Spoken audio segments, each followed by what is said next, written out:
Hey, I'm checking in. Tell me, what's going on?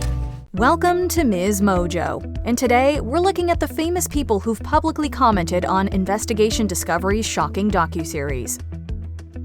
Amber Frank. What are you gonna do? What can I do? Quiet on Set focused on the production environments of some of Dan Schneider's most popular Nickelodeon shows like All That, The Amanda Show, and Zoe 101. But after viewing the docuseries, Amber Frank, who starred as Taylor Hathaway in The Haunted Hathaways, shared another alarming incident she witnessed in the early days of the show. In a TikTok video, she recalled a time around 2013 when computers that contained explicit material arrived on the set. It's beyond heartbreaking to know that a company that was employing children failed miserably at protecting them. According to Frank, the matter was allegedly never investigated, and the person or people who were behind the disturbing content weren't named. She also shares her support for the victims of the several allegations in the docuseries. Ali D'Ameco. Another actress who didn't participate in the docuseries, but watched when it aired, was Ali D'Ameco, most known as Rosalina from the Naked Brothers band. She also took to TikTok to discuss her personal quiet on set experience, specifically a scene she was forced to film. D'Ameco, who was young at the time, had to kiss an actor who was twice her age. They made me kiss this 30-plus-year-old man when I was 14, 15? Despite repeatedly saying she didn't want to do it, she felt it was implied that she would lose her job on the show if she didn't comply. Not only was this deeply traumatic for her, but it's shocking that this kind of scene was on a kid show that D'Ameco says young audiences saw as a documentary. Jack Salvatore Jr. In addition to starring as Mark on Zoe 101, Jack Salvatore Jr. also worked behind the scenes on Dan Schneider's other shows, including Victorious and Salmon Cat. He exposed some shocking situations he witnessed involving Schneider's behavior, including a time when the producer allegedly scared a writer by pulling out a shotgun. This is an entire industry built on hope and dreams and adrenaline and wish fulfillment.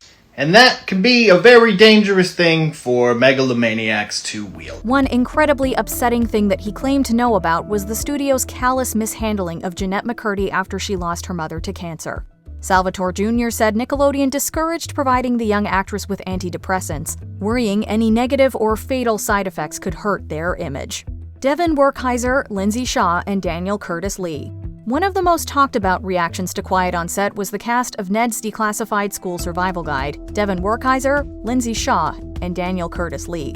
In a live TikTok made before they allegedly even watched the series, Werkheiser and Lee appeared to joke about Drake Bell's allegations of abuse by dialogue coach Brian Peck. We shouldn't joke about this. We really shouldn't. This is awful. Why are we doing this? Because this is about us. Bell responded to their offensive remarks by calling them, quote, D-classless. After actually watching the docuseries, Werkheiser posted an apology. In an episode of their podcast, Ned's Declassified Podcast Survival Guide, Lee and Shaw also condemned their behavior and apologized. The trio stated that they briefly worked with Brian Peck and remember seeing that he was arrested in 2003. I hate that this happened. I hate that, we compounded any trauma around this situation that means so much to each of us. Alexa Nikolas. I've been waiting 17 years for today. Long before Quiet on Set, Alexa Nikolas was one of the most vocal former child stars speaking out against Nickelodeon and their practices. The Zoe 101 star was featured in the docuseries and has continued to highlight the horror stories of others who've shared their traumatic experiences and reactions to the docuseries. She also had a lot to say about Dan Schneider's apology video. While some former Nick stars like All That's Leon Frierson said that they did accept the producer's alleged remorse as a step in the right direction, Nikolas did not. I don't even feel any remorse from him. He's not even crying. He's not even, I know everyone deals with their own emotions in their own way, but I don't feel anything from you, Dan. Josh Peck and Nancy Sullivan. Drake Bell was prominently featured in episodes 3 and 4 of Quiet on Set, discussing for the first time the abuse he suffered by Brian Peck. Since the premiere, Nancy Sullivan, Bell's on-screen mom from Drake and Josh, has publicly reacted to his interview, praising him for coming forward.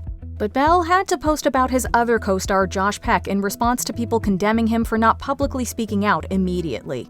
Bell said that he'd already reached out and spoken to him privately. It's been very sensitive, but he has reached out to talk with me and help me work through this. And Days later, Josh Peck posted a statement saying the docuseries brought up some revelations that he needed to process. He also showed his support for other survivors and advocated for much-needed changes in the industry. People want to jump on everybody and get everybody, but focus on people who wrote letters of support. Focus on people who aren't coming out and saying that was a mistake.